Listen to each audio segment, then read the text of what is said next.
നമ്മളെ പ്ലസ് മാർക്കറ്റിങ്ങിൻ്റെ നോമ്പ് തുറയാണെന്ന് അതിൻ്റെ വീഡിയോ ഇന്ന് പോസ്റ്റ് ചെയ്യാൻ പോകുന്നത്. ഈ പ്രാവശ്യത്തെ നോമ്പ് തുറ വളരെ ഗ്രാൻഡായിട്ട് തന്നെ നടത്താൻ തീരുമാനിച്ചിട്ടുള്ളത്. ചട്ടിപ്പറമ്പിലുള്ള ഗ്രാൻഡ് വ്യൂ ഓഡിറ്റോറിയത്തിലാണ് ഇന്നത്തെ നോമ്പ് തുറ സംഘടിപ്പിച്ചിട്ടുള്ളത്. എല്ലാവരും വന്ന് തുടങ്ങുന്നേ ഉള്ളൂ. നിങ്ങളൊക്കെ എത്തി തുടങ്ങിയിട്ടുണ്ട്. നമ്മളെ കാര്യങ്ങളൊക്കെ ഇവിടെ സെറ്റാക്കി വെച്ചിട്ടുണ്ട്. അപ്പം അതേപോലെ തന്നെ കുഞ്ഞാണിയുടെ ഡയലോഗ് അടി ഇങ്ങനെ കേട്ടുകൊണ്ടിരിക്കുകയാണ്. തള്ളലിനൊരു കുറവില്ല. നമ്മൾ അക്കൗണ്ട്സ് ഡിപ്പാർട്ട്മെൻറ്റ് കൈകാര്യം ചെയ്യണ സാധിലെത്തിയിട്ടുണ്ട്. തിരിഞ്ഞിട്ട് ആള് എല്ലാവരും ഉണ്ട്. എല്ലാവരും ബാങ്ക് കൊടുക്കാനുള്ള ആ ഒരു വിളിക്ക് വേണ്ടിയിട്ട് കാത്തു നിൽക്കുകയാണ്. കട്ട വെയിറ്റിങ്ങിലാണ്. എല്ലാവരും വിശന്നിരിക്കുകയാണ്. എല്ലാവരും ഭയങ്കര സന്തോഷത്തിലാണ്. എല്ലാവരും കൂടി ഒരുമിച്ച് കണ്ടപ്പോൾ ഒരുപാട് നാളുകൾക്ക് ശേഷമാണ് ഒരുമിച്ച് എല്ലാവരും കൂടി കൂടുന്നത്. ആ ഒരു സന്തോഷത്തിലാണ് എല്ലാവരും. ബാങ്ക് വിളിക്കായി കാതോർത്തിരിക്കുകയാണ് എല്ലാവരും.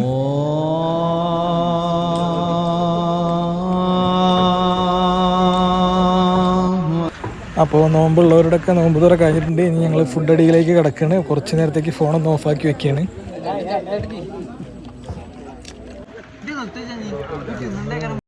നമ്മളെ പാണക്കാടിന്റെ സ്വന്തം ഹാരിസിന്റെ കോർഡിനേഷനിലാണ് ഇന്നത്തെ നോമ്പ് തുറ നടന്നിട്ടുള്ളത്. അതിനെക്കുറിച്ച് ഹാരിസ് സംസാരിക്കുന്നുണ്ട്.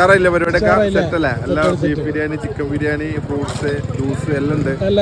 എല്ലാവരും അടിപൊളിയായിട്ട് ഹാപ്പി ആയിട്ട് ഇവിടുന്ന് പിരിഞ്ഞിട്ടുണ്ട്. എന്തെങ്കിലും കുറവുണ്ടെങ്കിൽ പരിപാടി നമുക്ക് അടുത്ത പ്രാവശ്യം ഇതിനാറ് ഉഷാറാക്കി പരിപാടി നടത്തൂല. പരിപാടി എങ്ങനെ ഉഷാറല്ല? നമ്മളെ ദിലിനെത്തിയിട്ടുണ്ട്. ഫിനാൻഷ്യൽ ഡിപ്പാർട്ട്മെന്റ് കൈകാര്യം ചെയ്യുന്ന ആളാണ്. കറക്റ്റായിട്ട് ഡാറ്റകളൊക്കെ നമുക്ക് അയച്ചു തരുന്ന ഒരാളാണ്. നമ്മളെ ചേച്ചിയും മോളും പോകാനുള്ള തിരക്കിലാണ്. സംസാരിക്കാനൊന്നും പറ്റിയിട്ടില്ല. നമ്മളെ ബോസ് കുറച്ച് നേരം വൈകി വരാൻ ഫുഡ് അടിച്ചുകൊണ്ടിരിക്കുകയാണ്. നമ്മളെ നോമ്പ് തുറനെ പറ്റിയിട്ട് രണ്ട് വാക്ക്. അടിപൊളിയായില്ല?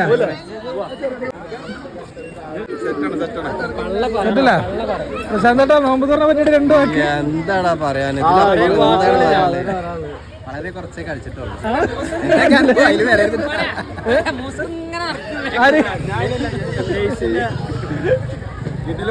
അടിപൊളിയല്ലേ? ഒന്നും പറയാനില്ല. നോമ്പ് തുറനെ പറ്റി പറയാളേ. Okay okay, set. പരിപാടി ഉഷാറായില്ല? അടിപൊളി. ഒന്നും പറയാനില്ല.